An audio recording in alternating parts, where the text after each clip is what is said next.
political parties and foreign entanglements affecting our country today? What's the status of our country's credit? Do our main institutions for education actually prepare our students for responsible civic engagement? And finally, how does religion, or lack of it, affect our country's behavior, affect our national morality and unity? These are all topics that George Washington talked about in his farewell address to the country as he prepared to end his service as President of the United States.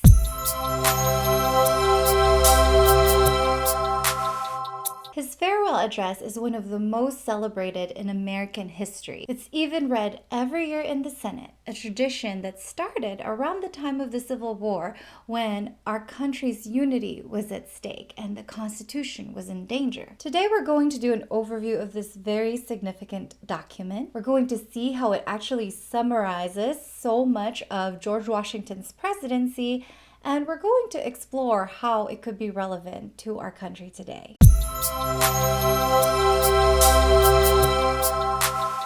Before we get into the document, let's go ahead and set up a little context by doing a brief summary of his 8 years as president. So his first term lasted from April 30th, 1789 to March 1793. His first 4 years was very much involved in just setting up the presidency, creating a structure for the executive department, setting the tone, and creating precedents in how the president will do things and his relationship to the other branches of the government. In talking about George Washington, former Supreme Court Justice Anthony Kennedy explained that the Constitution is actually written in a particular way, where Article 1, which talks about the legislative branch and Congress, is very specific and has a very specific list of things that Congress can do and needs to do. Whereas Article 2, which talks about the president and the executive branch, is written in very broad terms. So it left a lot of room for George Washington to interpret the Constitution in his own way. Washington really knew the gravity of his position as president of the Constitutional Convention, and being there when the Constitution was written, he really knew that whatever he would do as president, as the first president, would set precedents and traditions for future presidents to follow. He really had to figure out what the president's relationship with the Congress would be like. He really had to formalize and give structure to the executive branch and create departments and his cabinet. He also had to appoint the very first judges to the federal courts. And he even made sure that that was done responsibly and with integrity, especially when he had a relative from Virginia who begged him for a judgeship there. He rejected this relative's request. I believe it was his nephew. He rejected his request because he felt that there were actually more qualified judges than him. In addition, during his first term, he also had to carry out the U.S. Census of 1790, which is a tremendous and significant undertaking because it's counting the people of the country. He oversaw the construction of Washington, D.C., and last but not least, he had to set the tone for America's economic policies. He had to decide which economic paths would take the United States into steady growth and stability for greater strength in the future.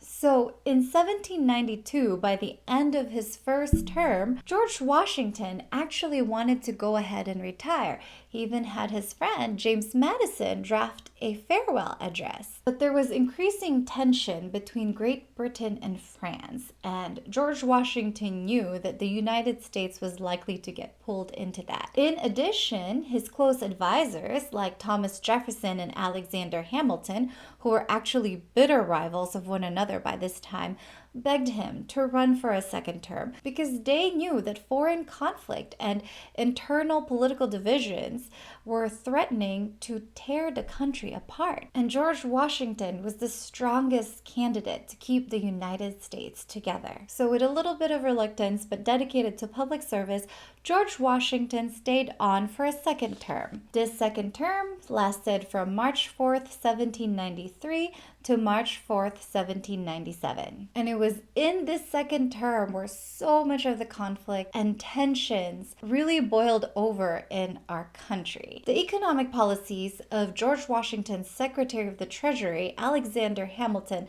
led to great division in the country.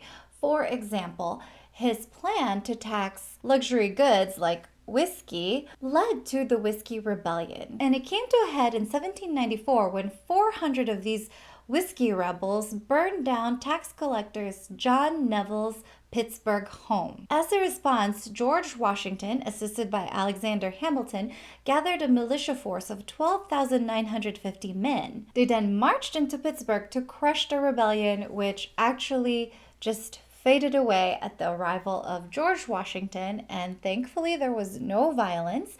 However, George Washington was criticized for being very heavy-handed in this situation, and it created even more division in the country, and Democratic Republicans, who were the political party that opposed Washington's administration, used this instance to paint George Washington and other Federalists as monarchical and abusing power. The division in the country along party lines continued to grow. Between 1793 and 1796, over 40 Democratic Republican societies were established across the country. Washington openly criticized these Democratic Republican societies and blamed them for instigating more division and riots and rebellion like the Whiskey Rebellion in the country. In fact, he was very bitter towards them and held them as responsible for the Whiskey Rebellion. Another one of the rising problems in Washington's second term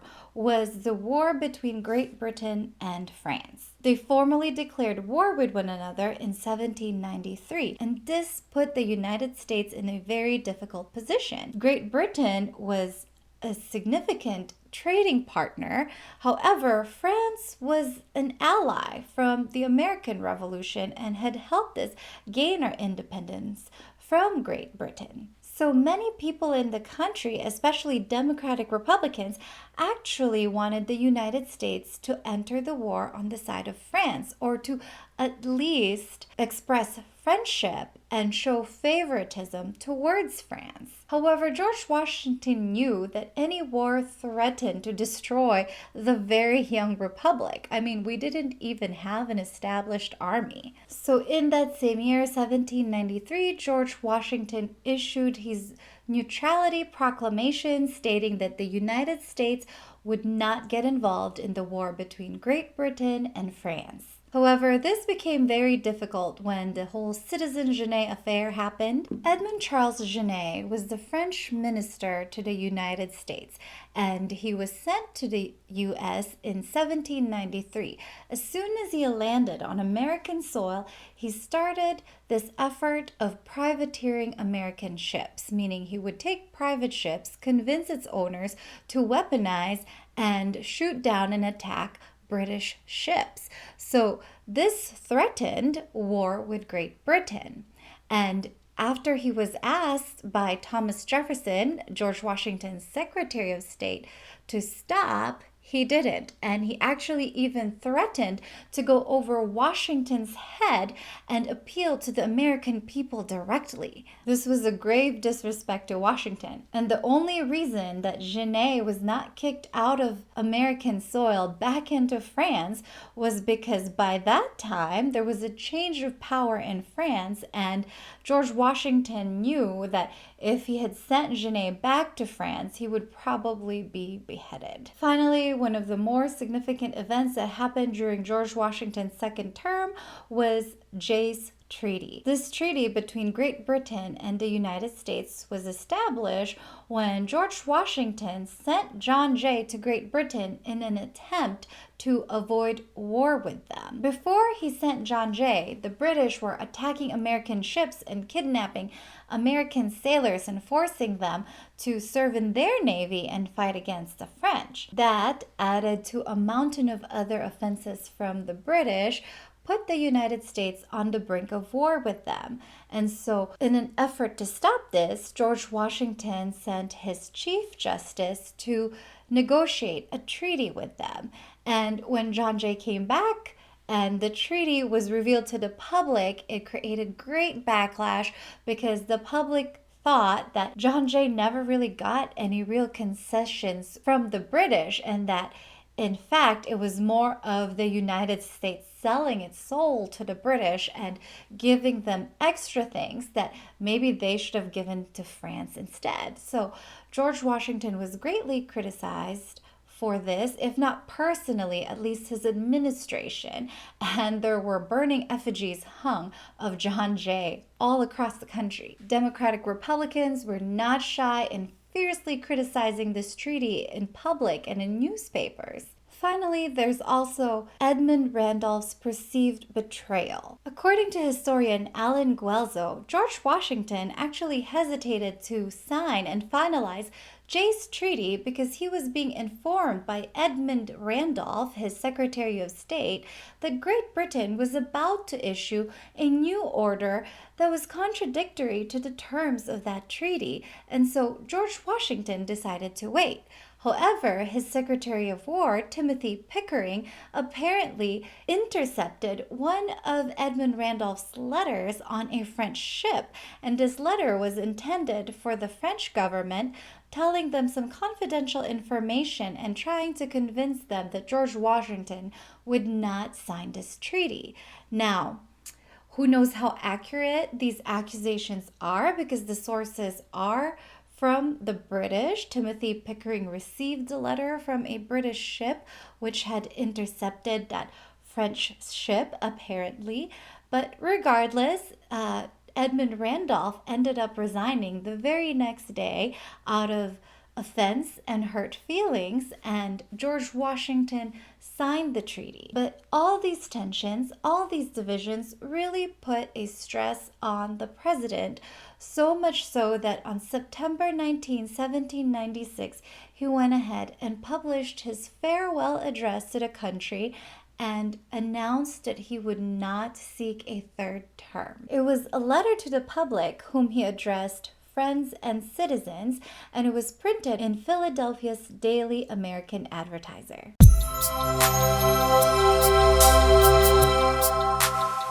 So this farewell address was actually written by Alexander Hamilton. However, the ideas in it all belong to George Washington. George Washington had sent Alexander Hamilton Madison's original draft of his first intended speech and told him that he could either rewrite that speech or write a completely new one. And Alexander Hamilton, being an overachiever, actually did both and asked George Washington to pick one of the two drafts that he wrote. George Washington chose the completely new written one, but when you see the final draft, you'll see that the first few paragraphs are actually taken from James Madison's original draft. Now let's dive into the document and look at what it actually says. So the first few paragraphs, George Washington is announcing that he's not seeking a third term, and he's saying that he's very grateful. He has great gratitude for the country, and he's always known how serious this job would be. He talks about how he's done his best with his fallible judgment and fallible abilities to really carry out this position of the president. However, he says, I have, with good intentions, contributed to the organization and administration of the government the best exertions of which a fallible judgment was capable, not unconscious in the outset of the inferiority of my qualifications.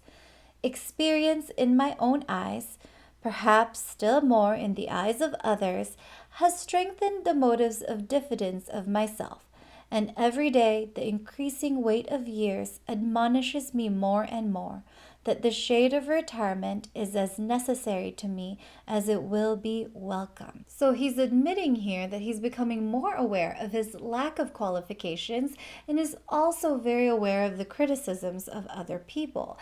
And so he's welcoming retirement, and he's making sure that people know that he still feels patriotism and feels that this would not be in contradiction to serving his country. He continues on wishing happiness and wellness for his dear friends and citizens. Then he says he would like to make recommendations or disinterested warnings as a parting friend for the well-being and happiness of the United States. So he goes on for several paragraphs. He's really emphasizing unity. The country's unity is key to its liberty. And he also states that what secures their unity is the government under the Constitution. He says that the unity of government is a main pillar in the edifice of your real independence, the support of your tranquility at home, your peace abroad, of your safety, of your prosperity, of that very liberty which you so highly prize. He also goes on to say, citizens, by birth or choice of a common country, that country has a right to concentrate your affections. The name of American, which belongs to you in your national capacity, must always exalt the just pride of patriotism more than any appellation derived from local discriminations. So he's saying he understands and acknowledges that people from different parts of the country, different regions of the country, have different interests. But he says that it is more important that they identify themselves as American rather than Northerner or Southerner or Westerner. And he goes on and even explains how each of these regions are reliant upon each other. He says that the North depends on the South for its raw materials and goods so that it can grow its manufacturing, and that the South is dependent on the North in order to grow its agriculture and commerce and to receive those finished goods. The East, with greater improvements in transportation with our internal roads and waterways, is getting more connected to the West, and the West is becoming its new market for its commodities.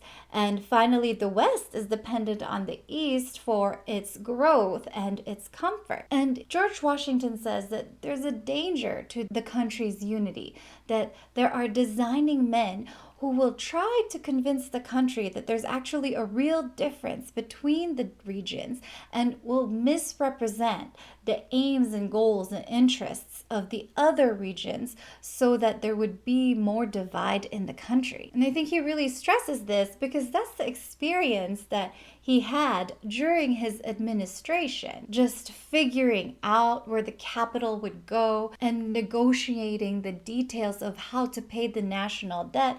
This division between North and South was already rising, right? And actually, even before that, during the writing of the Constitution, these great divisions were already there, threatening to tear apart the new republic. So George Washington emphasizes that the Constitution, the government under the Constitution, is what's going to keep the country together. This government, the offspring of our own choice, has a just claim to your confidence and your support. Respect for its authority, compliance with its laws, acquiescence in its measures are duties enjoined by the fundamental maxims of true liberty. In his urgings of the public to protect the Constitution, he warns that a way to destroy the Constitution is actually by trying to change it too much, by trying to change things that cannot be changed. He says, resist with care the spirit of innovation upon its principles, however specious the pretext. And one method of assault may be to effect, in the forms of the Constitution, alterations which will impair the energy of the system. Time and habit are at least as necessary to fix the true character of governments as other human institutions. Experience is the surest standard. Facility in changes upon the credit of mere hypothesis and opinion exposes to perpetual change from the endless variety of hypothesis and opinion is fatal to the Constitution. That it's important for our government to have consistency as it is important for it to be vigorous. And again, he's really hammering down against political parties.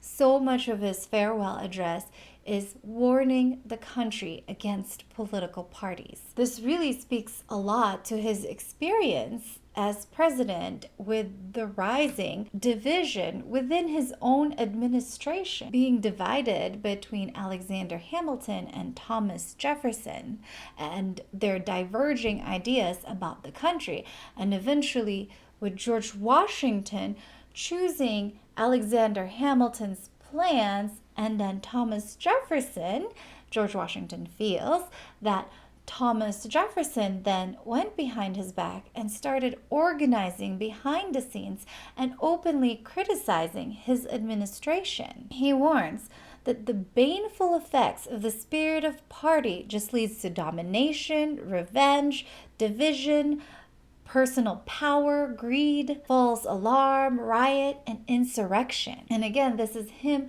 really blaming the Democratic Republican societies for instigating the Whiskey Rebellion and blaming Democratic Republicans for criticizing Jay's treaty so viciously and having these riots, right, which were supposed to be 4th of July parades in Philadelphia and everywhere else around the country. He says that make sure the branches and the different departments of the government do not encroach upon each other, because this is what leads to consolidation of power all in one place. And that's going to ruin the balance that's written in the Constitution and that is keeping the country free from absolutism and abuse of power. And then after talking about the destructive nature of parties and keeping the government balanced, he transitions into talking about the importance of religion and morality, and how religion and morality actually keeps the nation politically successful. He says, of all the dispositions and habits which lead to political prosperity, religion and morality are indispensable supports. Where is the security for property, for reputation, for life, if the sense of religious obligation desert the oaths which are the instruments of investigation in courts of justice? Reason and experience both forbid us to expect that national morality can prevail in exclusion of religious principle. So he's really emphasizing the importance of religion and not just mere morality. He states that our experience has not shown that morality is possible without religion. And here, just thinking off the top of my head, he's probably thinking a little bit about the French Revolution. You know, with the French Revolution, there was a big movement, not just to throw off the monarchy, but also to throw off the shackles of religion. And with that, the French Revolution became really violent, right? They started raiding churches and killing people. It became very bloody and disorderly and extreme. So that's what that part of his farewell address kind of reminds me of if I'm thinking about the events that were happening around the same time. And with this, he segues into talking about education. And he says, promote then as an object of primary importance institutions for the general diffusion of knowledge. In proportion as the structure of a government gives force to public opinion, it is essential that public opinion should be enlightened. So he's really taking on this call of making sure that the public is educated, because he knows that the public is what drives government. The whole ideal of the Constitution is that the people are making choices and making those choices known by electing representatives to run the government. That it would be a government by the people, though not a direct democracy, right? It's a republic. But again, it's a republic powered by the will of the people. And so this people, right, the masses need to be educated. In addition to education, he also talks about national credit. And he says to cherish national credit because it keeps the country strong and secure. He says a way to preserve it is to use it as sparingly as possible. He says to avoid expenses, and that the way to avoid expenses is by cultivating peace, but remembering also that timely disbursements to prepare for danger frequently prevent much greater disturbances to repel it. So he says, yes, avoid spending money, but don't stop yourself from spending it wisely, because if you are preemptive, if you're spending money preemptively, you can prevent greater dangers in the future or greater expenses in the future. And he says, in addition to avoiding expenses, avoid accumulating debt and to use times of peace to really pay off any debts that we have built up as a country. And he reminds people, and again, this part makes me think of the Whiskey Rebellion because people were rebelling at tax. So he's reminding people this. Towards the payment of debts, there must be revenue. That to have revenue, there must be taxes.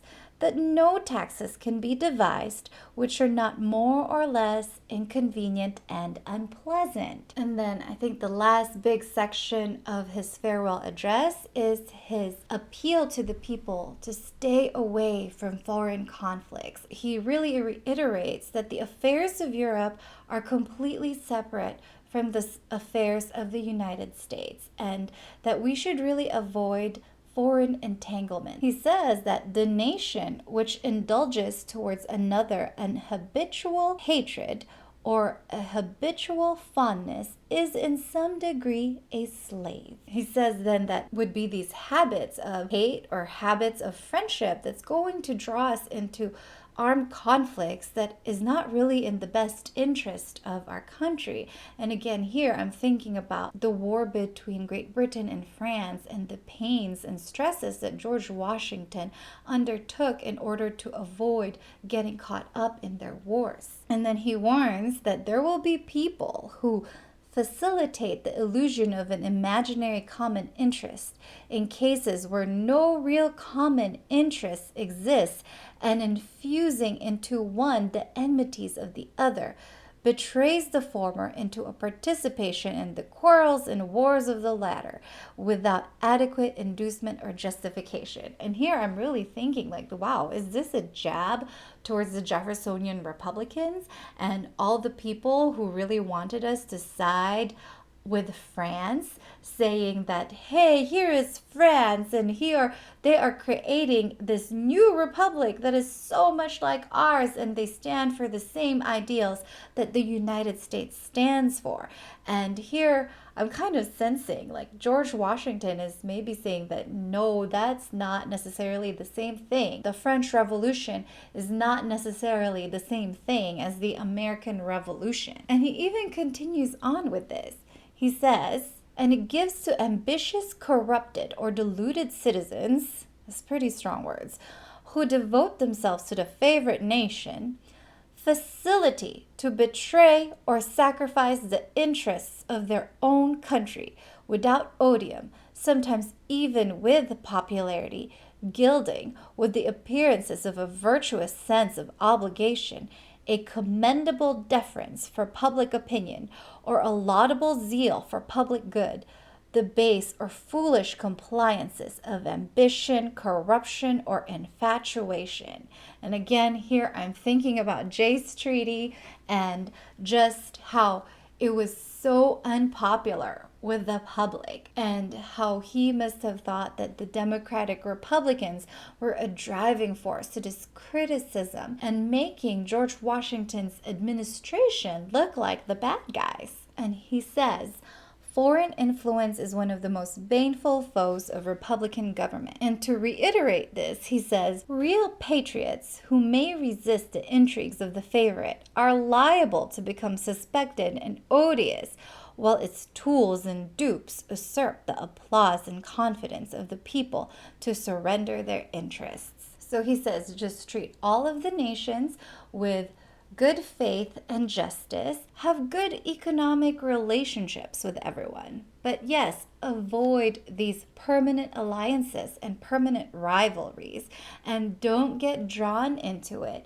by designing men or characters and tools of these foreign entities to get roped into foreign conflict. And I'd say that's probably the last major section of his warning against foreign entanglements and how receiving favors from other countries is going to tie us to them and really distract us from pursuing the interests of the nation first. America's needs should always come first. He ends his farewell address with much gratitude to the American people. He says, "With me, a predominant motive has been to endeavor to gain time for our country to settle and mature its yet recent institutions, and to progress without interruption to that degree of strength and consistency which is necessary to give it, humanly speaking, the command of its own fortunes.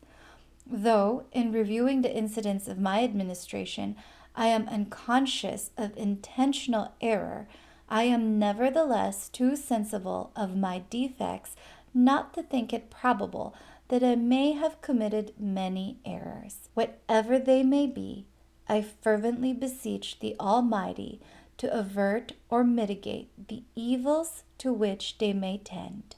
I shall also carry with me the hope that my country will never cease to view them with indulgence, and that, after 45 years of my life dedicated to its service with an upright zeal, the faults of incompetent abilities will be consigned to oblivion, as myself must soon be to the mansions of rest." And so he ends his farewell with a lot of gratitude and again just with humility, saying that he was not unaware of his many defects, and he asks that God will mitigate or make sure that the mistakes that he made won't have such a big, long-lasting impact on the country, and that those mistakes won't be what people will remember him for.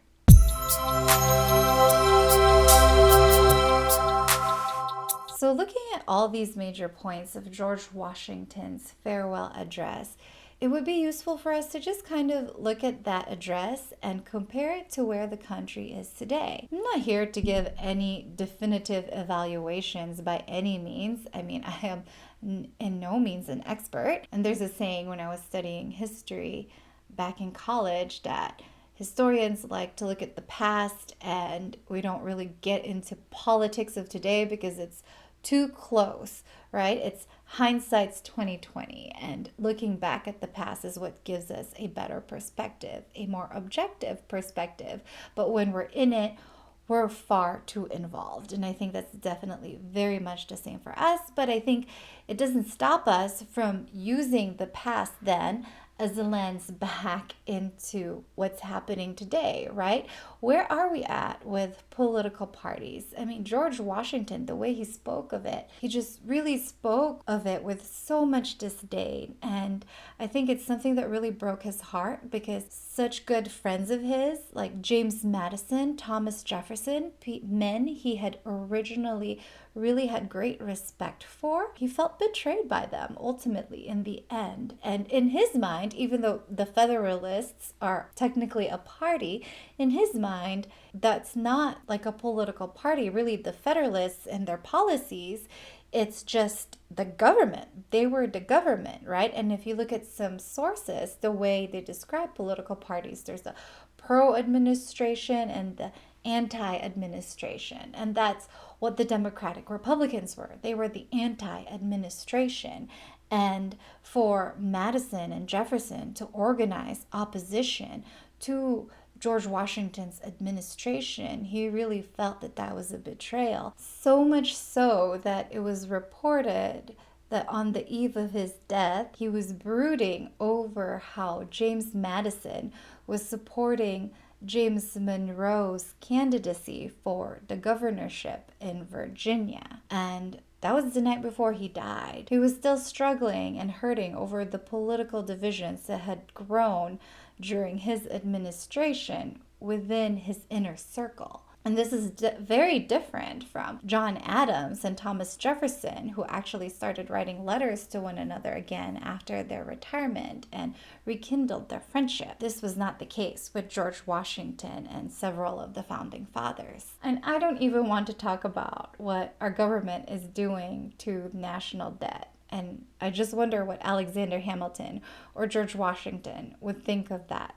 if they were alive today. You know, to many of the founding fathers, though maybe some of them weren't necessarily following any particular denominations or religion, but to George Washington, he felt that religion is very important and that you cannot have right action, true morality without religion. I feel like in our country now, there is a movement to drive religion from the public space. And I guess I have the same question as him. If we have such animosity towards religion, then what's the big motivation for virtue and selfless actions and right action?